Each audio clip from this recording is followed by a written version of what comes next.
السلام علیکم ورحمۃ اللہ وبرکاتہ۔ بسم اللہ الرحمن الرحیم۔ محترم ناظرین، آج میں آپ کو ایک ایسے نبی کا واقعہ سناؤں گی جن کو دو بھوکے شیروں کے سامنے کنویں میں ڈال دیا گیا، لیکن شیروں نے اس کے ساتھ کیا کیا اور اللہ تعالیٰ نے دوسرے نبی کو اتنی دور سے، یعنی وہ نبی شام کے علاقے میں تھے اور جو دانیال علیہ السلام تھے یہ بابل شہر میں تھے، ان کو آپس میں کیسے ملایا۔ ویڈیو شروع کرنے سے پہلے آپ سے چھوٹی سی گزارش ہے، اگر آپ نے میرے چینل کو سبسکرائب نہیں کیا تو پہلے سبسکرائب کر لیں، ساتھ والے بیل آئیکن کو ضرور کلک کریں تاکہ جیسے میں ویڈیو اپلوڈ کروں آپ کو سب سے پہلے مل سکے۔ چلیں ویڈیو شروع کرتے ہیں۔ بخت نصر یہ بابل کا ایک بادشاہ تھا۔ اس نے شام کی طرف سے بیت المقدس میں قدم رکھا، آتے ہی بنی اسرائیل کو قتل کرنا شروع کر دیا اور بیت المقدس کا شہر زبردستی چھین لیا اور بنی اسرائیل کے بچوں کو قید کر لیا۔ ان قیدیوں میں سے دانیال علیہ السلام بھی تھے۔ دانیال علیہ السلام ایک نبی تھے۔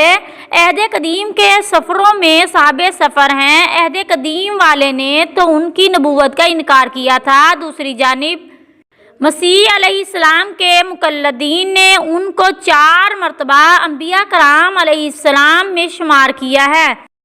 صحابہ کرام نے ان کی قبروں کو اس وقت تک معلوم کیا تھا جب فاروق اعظم رضی اللہ تعالیٰ عنہ کے دور میں ان علاقوں کو فتح کیا تھا تو مختلف قبریں کھودی گئی تھی اور ان سے میتیں نکال کر ایک قبر میں جمع کر دی گئی تھیں تاکہ جو مشرک ہیں وہ ان قبروں کی پوجا نہ کریں۔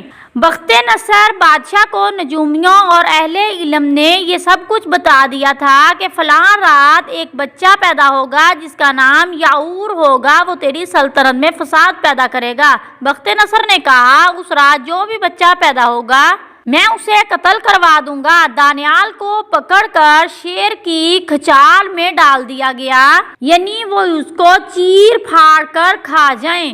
ایک روایت میں ہے کہ حضرت دانیال جو تھے وہ بڑی عمر کے ہو چکے تھے۔ موسیٰ علیہ السلام سے طویل مدت کے بعد بنی اسرائیل کے ایک نبی تھے جن کا نام دانیال تھا۔ ان کی قوم نے ان کی تکذیب کی، ان کو نہ مانا، بادشاہ نے ان کو گرفتار کر لیا اور ایک کنویں میں بھوکے شیر اور شیرنی کے سامنے ان کو پھینک دیا۔ جب اللہ تعالیٰ نے اپنے اوپر ان کے حسن و توکل کی آزمائش کر لی، ان کو پرکھ لیا، یہ میرے پاس جو ہے اسی پر صبر و قناعت کیے ہوئے ہیں، تو شیروں کا منہ موڑ دیا اور دانیال ان پر سوار ہو گئے، مگر وہ شیر تابع ہیں، ایک ذرا برابر بھی انہوں نے نقصان نہ پہنچایا۔ اللہ تعالیٰ نے ارمیہ بنی اسرائیل کے 4 بڑے انبیاء میں سے ایک ہیں۔ انہوں نے یہودا کی مملکت کے خاتمے سے پہلے نبوت کا دعویٰ کیا تھا، اس وقت کے بادشاہ کے ستم و روانیوں کو برداشت کرتے رہے تھے۔ سیدنا عبداللہ بن ابی حزیل کہتے ہیں بخت نصر نے 2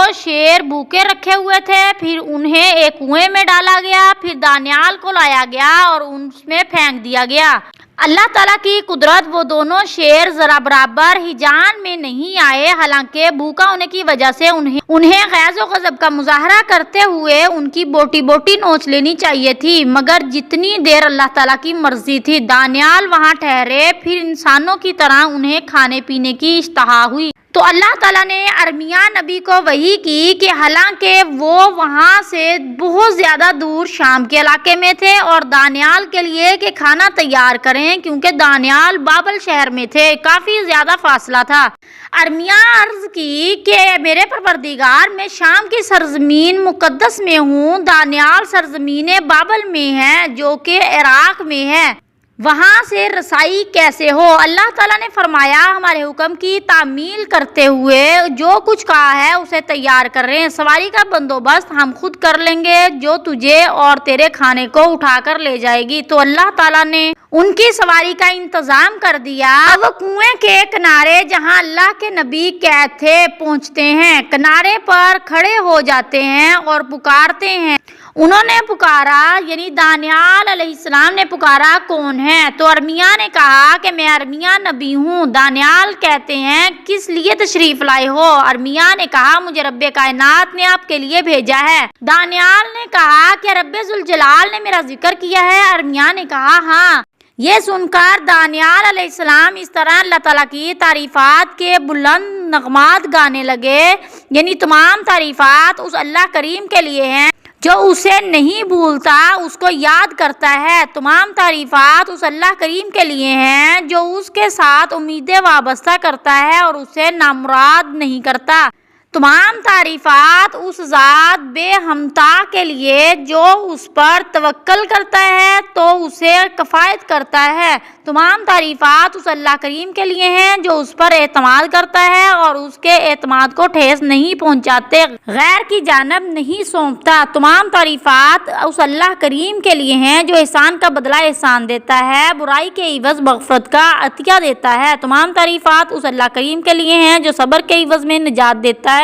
تمام تعریفات اس اللہ کریم کے لیے ہیں جو ہماری پریشانی کے بعد ہماری تکلیف دور کرتا ہے۔ تمام تعریفات اس اللہ کریم کے لیے ہیں جو ہمارا اس وقت سہارا ہے جب ہمارے بداعمال کے ساتھ ہماری بدگمانیاں بڑھ جاتی ہیں۔ تمام تعریفات اس اللہ کریم کے لیے ہیں جو ہماری آرزوؤں کا مرکز ہے اس وقت کے جب ہماری ہیلہ سازیوں کے تمام اسباب ختم ہو جاتے ہیں۔ یہ واقعہ البدایہ والنہایہ میں موجود ہے۔ ویڈیو اگر آپ کو اچھی لگے لائک شیئر کمنٹس کریں۔ ملتے ہیں اگلی ویڈیو میں، تب تک کے لیے اللہ حافظ۔